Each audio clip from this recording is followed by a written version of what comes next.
नमस्कार दोस्तों, मैं देव स्वागत करता हूं आपके अपने YouTube चैनल श्रेष्ठ भारत में। दोस्तों, आशा करता हूं आप सब अपने घर होंगे और सुरक्षित होंगे। दोस्तों, आज हमारा जो टॉपिक है वो है योग, अंतर और गुणा पे आधारित प्रश्नों का। ऐसे टाइप के कई क्वेश्चन हमारी प्रतियोगी परीक्षा में पूछे जाते हैं। दोस्तों, इन सवालों को करने से पहले इनकी भाषा और इन सवालों को समझना बहुत जरूरी होता है, क्योंकि सवाल समझने में जितना टाइम लगता है उससे कम ही टाइम लगता है उसे सॉल्व करने में। तो यानी कि हमें पहले सवाल को समझना चाहिए और सवाल समझने के लिए हमें आनी चाहिए सवाल की भाषा, कि सवाल में आगे पूछा क्या जा रहा है और हमें बताया क्या गया है, हम किस आधार पर सवाल को सॉल्व करेंगे। ठीक है दोस्तों, तो वीडियो आप स्टार्ट करते हैं। यहाँ पूछा गया है दो संख्याओं का योग 64 है। दो संख्याओं का योग 64 है तथा उनका अंतर 16 है और हमें संख्या पता करनी है। तो पहले भाषा को समझो। दो संख्याएं, हमें नहीं पता कौन सी संख्या है, तो हम मान लेते हैं कि पहली संख्या x है, यानी कि पहली संख्या x है और दूसरी संख्या हमारी y है। तो दूसरी संख्या हमारी पहली संख्या x है और ये y है। ठीक है दोस्तों, यानी कि अब इनका पूछा है योग। यानी योग कितना है? योग है इनका 64, यानी कि x प्लस वाई। ठीक है दोस्तों, अब लिखेंगे कैसे? मान लीजिए हम मानते हैं पहली संख्या 5 है और दूसरी संख्या 3 है, तो क्या करते हैं? उनका योग कर देते हैं, यानी कि वो 8 हो जाती है। लेकिन ये इनमें नहीं कर सकते, इसलिए हमें इसी रूप में लिखना होगा उनका योग। इसे कहेंगे संख्याओं का योग, x प्लस वाई कितना है? 64। ठीक है दोस्तों, तथा उनका अंतर 16 है। अंतर होता है दोनों का, यानी कि x माइनस वाई। ठीक है दोस्तों, यानी कि उनका योग 64 है और उनका अंतर 16 है। इस रूप में हम इन्हें लिख सकते हैं। तो इन्हें सॉल्व करने का दो तरीके हैं। आप या तो इक्वेशन को सॉल्व कर लीजिए, यानी कि ये हो जाएगा x प्लस वाई बराबर 64 और ये हो जाएगा x माइनस वाई बराबर 64, 16। ठीक है दोस्तों, अब जिन्हें पता होगा कि इक्वेशन कैसे सॉल्व करते हैं वो तो सीधे कर देंगे। प्लस वाई से माइनस वाई कट गया, यहां बचेगा 2x और ये हो जाएगा 80। तो x हो जाएगा हमारा 40। ठीक है दोस्तों, x हो जाएगा 40। तो जब x 40 हो जाएगा तो हम x की जगह लिख देंगे, यानी कि x यानी कि 40 प्लस वाई बराबर 64। अब यानी कि प्लस में कुछ जुड़ रहा है तब 64 हो रहा है, यानी कि 64 में से हम 40 घटा दें तो दूसरी संख्या हमारे पास आ जाएगी कितनी? ये हो जाएगी 24। ठीक है दोस्तों, समझ में आया? यानी पहली संख्या है कौन सी हमारी? पहली संख्या है हमारी 40 और दूसरी संख्या है हमारी 24। ये तो आप इक्वेशन के साथ सॉल्व करने का, लेकिन इस सवाल को समझना भी बहुत जरूरी है। हमें पता नहीं जिसने इक्वेशन सॉल्व की है वो सीधे तरफ से सॉल्व कर सकता है, लेकिन जिसने इक्वेशन सॉल्व नहीं की वो कैसे करें इस सवाल को। ठीक है दोस्तों, चलिए बताते हैं। उम्मीद करता हूँ ये जिनकी समझ में आ गया होगा। चलिए, यानी इन सवालों को सीधा करने का, यानी कि जल्दी और आसान तरीके से करने का जो तरीका है वो ये है कि आप जो है योग में से अंतर को पहले अलग कर दीजिए।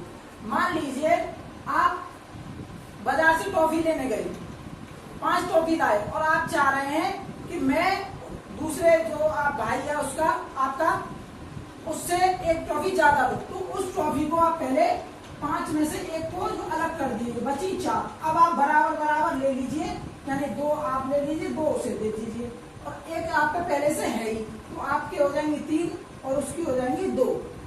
ठीक है दोस्तों, यानी कि आप पे एक ज्यादा भी है जैसा आपने चाहा था, वही यहाँ हम इस प्रश्न में सॉल्व करेंगे। दोस्तों, यानी कि योग कितना है? 64 और अंतर है हमारा 16। ठीक है दोस्तों, योग में से अंतर को आप घटा दीजिए, कितना आएगा? ये हो जाएगा 48। ठीक है दोस्तों। अब 48 को आप दो समान भागों में बांट दीजिए, कितना, 24 और 24, ठीक है दोस्तों। जब 24, अब ये बराबर बराबर हो गए।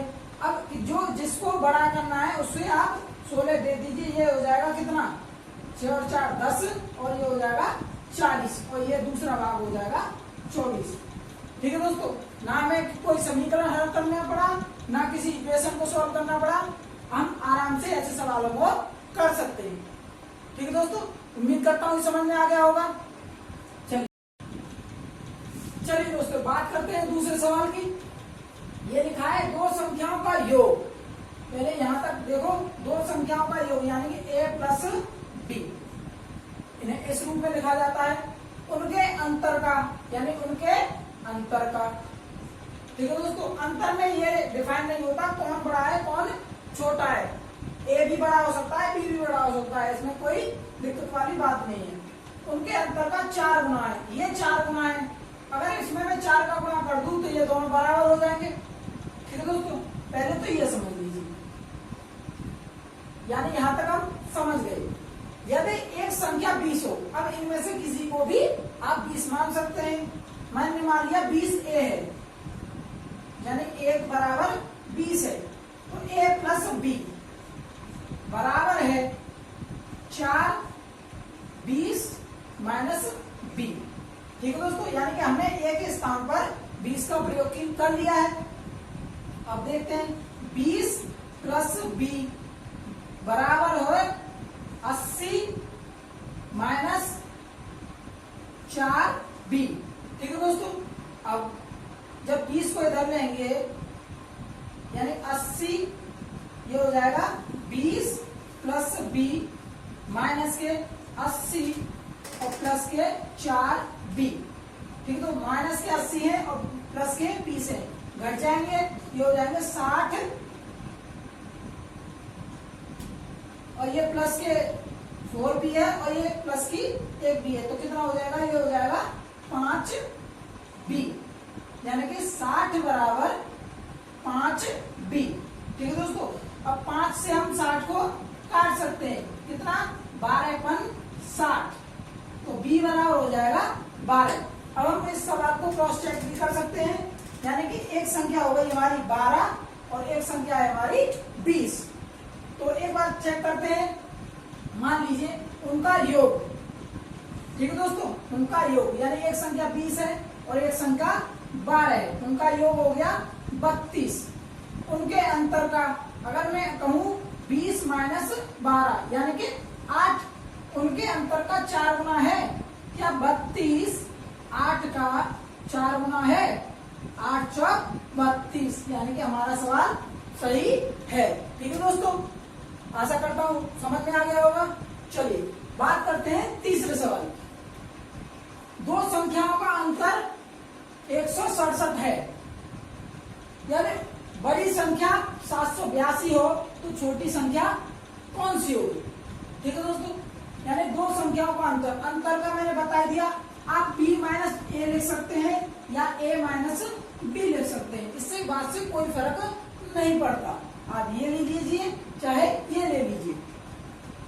अब बड़ी संख्या 782 हो, यानी इनमें से किसी एक को आप 782 ले लीजिए, यानी कि ये कह रहा है दो संख्याओं का अंतर, तो आप बड़ी को ले लीजिए 782 प्लस यानी माइनस 167, नहीं b बराबर 167, ठीक है दोस्तों।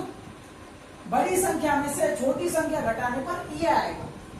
इस बात को पहले समझ लें, ये कौन किससे कितना बड़ा है, तो यानी कि मैं कहूं कि a b से 4 बड़ा है, इस बात को कैसे लिखेंगे, ठीक है दोस्तों। बात ये समझना बहुत जरूरी है। कई लोग क्या करते हैं, b को इधर ले लेते हैं, कभी 4 को बीच में ले लेते हैं, इस बात को पहले समझ लीजिए। इस बात को ऐसे समझिए कि कौन, यानी कि बड़ा कौन है, ठीक है, बड़ा कौन है, कौन किससे, किससे और कितना, ठीक है दोस्तों। कौन किससे कितना बड़ा है, अगर मैं कहूं 5 3 से कितना कितना बड़ा है 2, तो मुझे क्या करना चाहिए 5 में से मुझे 3 घटाना पड़ेगा, तब आएगा 2। समझ में आया? ऐसे होता है ये। तो इस बात को पहले समझ लीजिए, सवाल को समझना पहले जरूरी होता है, करना आपने आप होता चला जाता है। ठीक है दोस्तों, कौन किससे कितना बड़ा है, 5 3 से 2 बड़ा है। ठीक है दोस्तों, चलिए अब हमें यानी कि ये सवाल ऐसे दे रखा है 5 3 से इतना बड़ा है, तो अगर मुझे 3 पता करना है, अगर मुझे 3 पता करना है तो क्या मैं 5 में से 2 घटाकर 3 ना पता कर सकता? पता कर सकता हूं। यही हमें यहाँ करना है कि 700, समझ में आया दोस्तों? पहले छोटे रूप में समझ लीजिए कि 5 में से 2 घटा के मैं 3 यानी बीच वाला पता कर सकता हूँ। इसी रूप में ये करना है कि 782 में से अगर मैं ये घटा दूं तो क्या ये नहीं आ सकता? आ सकता है। तो हमें वही करना है हमारा, यानी कि हमारे पास है 782 माइनस बी बराबर 167। तो आप बी को उधर ले लीजिए, 782 माइनस 167 बराबर हो जाएगा आपका बी। तो ये हो जाएगा 700, यानी कि 12 में से कितने गए 7, तो हो जाएगा 5। ठीक है दोस्तों, यहाँ बचेगा 7, 7 में से 6 गए तो 1, यहाँ बचेगा 7 और 7 में से 1 गया तो 6, ये हो जाएगा 615। ठीक है दोस्तों, आशा करता हूं समझ में आ गया होगा। चलिए आगे चलते हैं। चलिए दोस्तों बात करते हैं अगले प्रश्न की। अगले प्रश्न में पूछा गया है 2 संख्याओं का अंतर, जिसे मैंने लिखने का आपको तरीका बता ही दिया है। अंतर होता है कोई एक संख्या ऐसे या ऐसे, आप कैसे भी लिख सकते हैं। दो, हम नॉर्मली यही मानते हैं 2 संख्याओं का अंतर 35 है, यानी कि कितना है 35, जबकि उनके योग का 7वां भाग, उनके योग का 7वां भाग, यानी उनका योग होगा ये योग का। दोस्तों का मतलब हमेशा गुणा होता है गणित में, अगर आपका का लिख रहा है तो उसका मतलब गुणा होता है। इनके योग का 7वां भाग यानी कि 1/7। ठीक है दोस्तों, 7वां भाग कितना है 25 है। ठीक है दोस्तों, तो इसे हम लिख सकते हैं, जब 1 का गुणा इसमें करेंगे तो कोई वैल्यू नहीं रहेगी, तो ये हो जाएगा x प्लस वाई बटे में 7 बराबर में 25। ठीक है दोस्तों, अब ये 7 इसके भाग में है तो इसके गुणा में जाएगा, तो ये हो जाएगा, यानी कि जो जिसके बटे में होता है वो दूसरे के गुणा में चला जाता है। तो ये x प्लस वाई के बटे में है तो ये जाएगा उधर, तो ये हो जाएगा x प्लस वाई बराबर 25 गुणे के 7, जिसे हम लिख सकते हैं 175। ठीक है दोस्तों, चलिए, और यहां लिखा है x minus Y, x minus Y कितना लिखा है 35। ठीक है दोस्तों, यानी कि अगर मैं इसे हटा दूं यहां से तो ये हो जाए x प्लस वाई बराबर 175 और x माइनस वाई बराबर 35। जिसे करने का मैंने पहले आपको तरीका बता ही दिया है कि योग में से पहले अंतर को आप अलग कर दीजिए। बहुत से क्या करते हैं कि शॉर्ट ट्रिक के चक्कर में, यानी कि फॉर्मूले और शॉर्ट ट्रिक के चक्कर में चले जाते हैं। तो हमें क्या करना है, पहले समझना है, इसके अंतर को पहले अलग कर दीजिए। कितना आएगा 75 का मतलब हो जाएगा 140।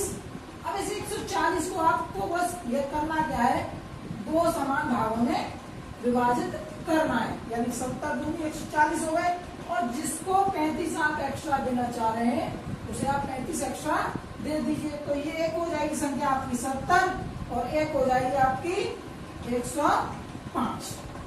ठीक है दोस्तों, यानी कि 2 संख्याओं का अंतर, अगर आप इनका अंतर देखेंगे तो 105 में से 70 गए तो 35 आएगा, जो कि यहाँ सही है।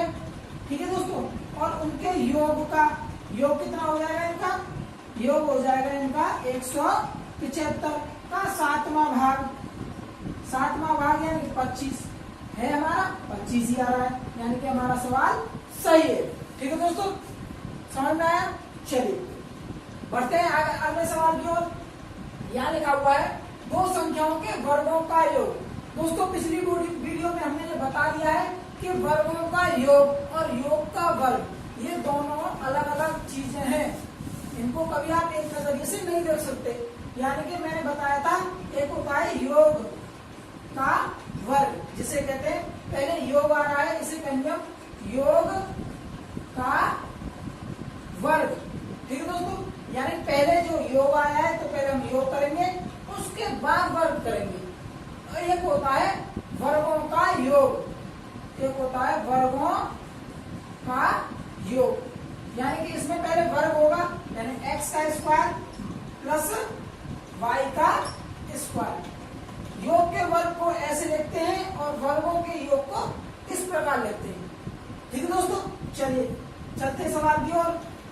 यानी कि दो संख्याओं के वर्गों का योग, यानी कि X square plus Y square बराबर 165। यदि उनका योगफल यानी कि x प्लस वाई कितना है 23। ठीक है दोस्तों, अब उनका पूछा है हमसे गुणनफल, यानी गुणनफल होता है a इंटू यानी x और y। ठीक है दोस्तों, गुणनफल को इस तरह लिखते हैं, योग को इस तरह लिखते हैं और वर्गों के योग को इस तरह लिखते हैं और अंतर को लिखते हैं हमेशा ऐसे। तो अंतर यहाँ है नहीं है तो उसकी जरूरत नहीं है, मैं हमसे पूछा गया है ये।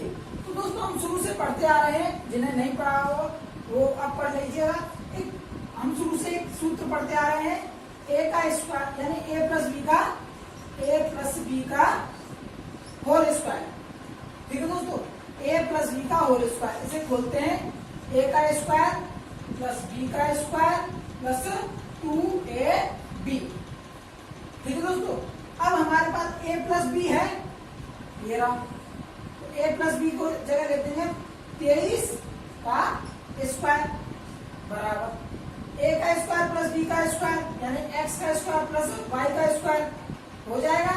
तो इसकी जगह लिख देंगे हम 165 प्लस 2ab। ठीक है दोस्तों, यानी 23 का स्क्वायर होता है। स्क्वायर करने का तरीका यह है, इन दोनों का दो भागों में विभाजित कर लीजिए, यानी 3 का स्क्वायर होता है 0,9 और 2 का स्क्वायर होता है 0,4, 3 दूनी 6 और 6 दूनी 12, ये हो जाएगा आपका 529।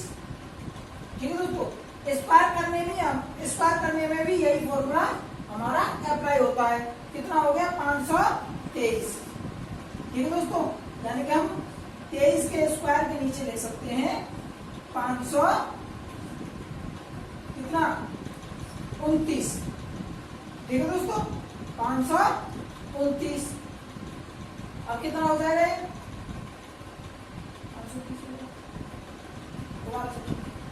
ये हो जाएगा 0,9 और 0,4, 3 दूनी 6 और 12, हाँ 529। ठीक है दोस्तों, अब 529 बराबर 165 प्लस 2ab यानी कि एक्स वाई, हम कहते हैं एक्स वाई और यहाँ भी होगा एक्स वाई। अब वही सवाल जब पहले था 5 में से क्या जोड़े कि ये आ जाए, तो यानी कि हमें 529 में से अगर हम 165 घटा सकते हैं तो हमारा ये आ जाएगा। तो कितना होगा दोस्तों, यानी कि 9 में से 5 गए 4, 12 में से 6 गए 6 और 4 में से 1 गया तो 3। दोस्तों 2ab आ गया, इसे कहेंगे 2ab यानी कि 2xy जो पूछा गया है, 2xy बराबर 364। अब हमें चाहिए केवल xy, तो xy आ जाएगा, xy बराबर 364 बटे में 2, यानी कि ये जो इसके गुणा में है वो उधर चला जाएगा भाग में, तो xy आ जाएगा आपका, यानी कि ये हो जाएगा 18 और 2 182। ठीक है दोस्तों, समझ में आ गया होगा। चलिए बात करते हैं अगले प्रश्न की।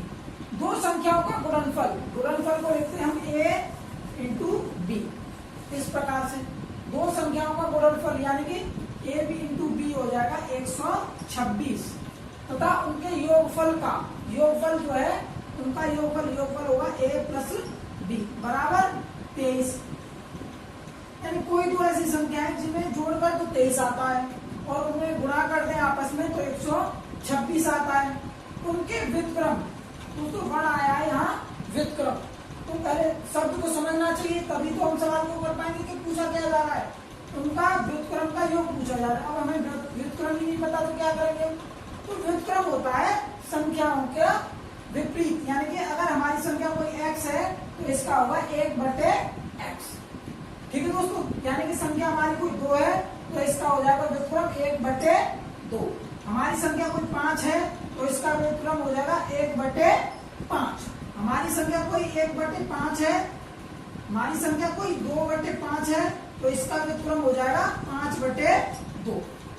ठीक है दोस्तों, समझ में आ गया। यानी कि व्युत्क्रम का मतलब होता है ठीक विपरीत, यानी कि उल्टा। चलिए बात करते हैं उनका व्युत्क्रम का योग, यानी कि हमारी संख्या कौन सी थी, a और b। तो उनका व्युत्क्रम करेंगे तो a का व्युत्क्रम होगा 1/a और b का व्युत्क्रम होगा 1/b। योग पूछा है तो इनको जोड़ो। ठीक है दोस्तों, अब भिन्नों का जोड़ना होता है पहले अंश और यानी कि हरों हरों का एलसीएम लेना। तो इनका एलसीएम कितना आ जाएगा, a और b बटे में। जब a का भाग देंगे तो b बचेगा और यहाँ b का भाग देंगे तो प्लस a बचेगा। ठीक है दोस्तों, अब इसे गौर से देखिए, क्या ये हमारे पास है, नहीं है, a इंटू बी है हमारे पास, ये रहा पहले से ही मौजूद है। और a प्लस बी या b प्लस a, प्लस में कोई दिक्कत नहीं है, हम कैसे भी लिख सकते हैं। तो a प्लस बी हमारे पास 23 है, तो इसका सीधा सा मतलब हो जाएगा ऊपर हमारे पास 23 है बटे में नीचे क्या है 126। ठीक है दोस्तों, आशा करता हूँ समझ में आ गया होगा। तो दोस्तों आपको अगर हमारी वीडियो अच्छी लगी हो तो लाइक करें, शेयर करें और सब्सक्राइब करना ना भूलें। और कोई भी आपकी क्वेरी हो तो आप कमेंट सेक्शन में लिख सकते हैं। और दोस्तों आज की दुखद खबर यह है कि हमारे बीच से 2 सितारे चले गए हैं, जिनकी टिमटिमाहट में हमने चलना सीखा है, जिनके गाने सुन के हमने गुनगुनाना सीखा है, वो आज हमारे बीच में नहीं रहे। मैं बात कर रहा हूँ ऋषि कपूर जी की और इरफान खान की, जो बहुत ही उन्नत श्रेणी के जो कलाकार थे। तो ये बहुत हमारे लिए दुखद घटना है। तो इसी के साथ मैं विदा लेता हूँ। नमस्कार।